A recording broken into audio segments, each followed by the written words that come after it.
Hello guys, இந்த video நம்ம எதை பற்றி பார்க்க போறோம்னா ஒரு பார்ட்னர்ஷிப் அப்ளிகேஷன் நம்ம எப்படி நம்ம ஈஸியாக சால்வ் பண்ணலாம், சிங்கிள் ஈக்குவேஷனில் எப்படி சால்வ் பண்ணலாம் அப்படின்னு தான் பார்க்க போகிறோம். இதில் என்ன சொல்லிக்கிறாங்கன்னா, Karuna and Magesh started a business investing ratio 5:4 and 20% total goes to charity and the remaining amount will be shared in the both of them if the share of கருணாவோட ஷேர் கொடுத்துறாங்க. Simple பா, total profit எனக்கு எவ்வளோன்னு தெரியாது, அதுலேருந்து 20% போயிடுச்சு. அப்போ remaining எவ்வளோ 80% இருக்கும். 80% தான் 4/5 எழுதலாம்.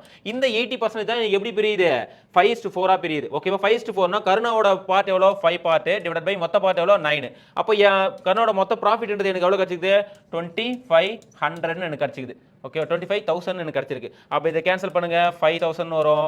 இதை கேன்சல் பண்ணுங்க, 1,215 வரும். இது ரெண்டுத்தையும் மல்டிப்ளை பண்ணால் 14 வரும். இது எதுவுமே நீங்கள் மல்டிப்ளை பண்ணால் 56250 எனக்கு ஆன்சர் கிடைக்கும். இந்த வீடியோ உங்களுக்கு பிடிச்சிருந்துச்சுன்னா மறக்காமல் நம்ம வீடியோவை லைக் அண்டு சப்ஸ்கிரைப் பண்ணி வச்சுங்க. தேங்க்யூ.